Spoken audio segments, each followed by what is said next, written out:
Ito po ang ating Sublimoto machine. Ito po ay ginamit natin sa loob ng 6 na araw na umabot ng 141 meters.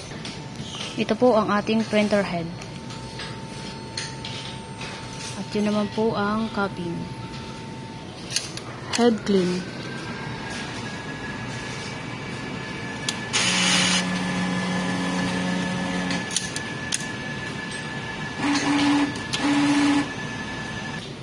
Nozzle check.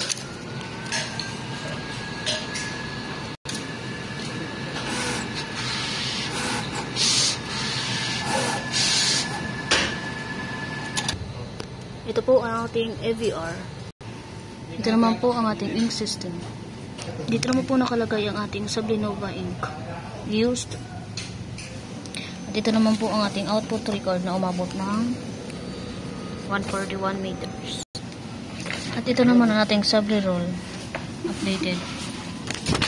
Ito naman po ang ating black ink, yellow, magenta, at cyan.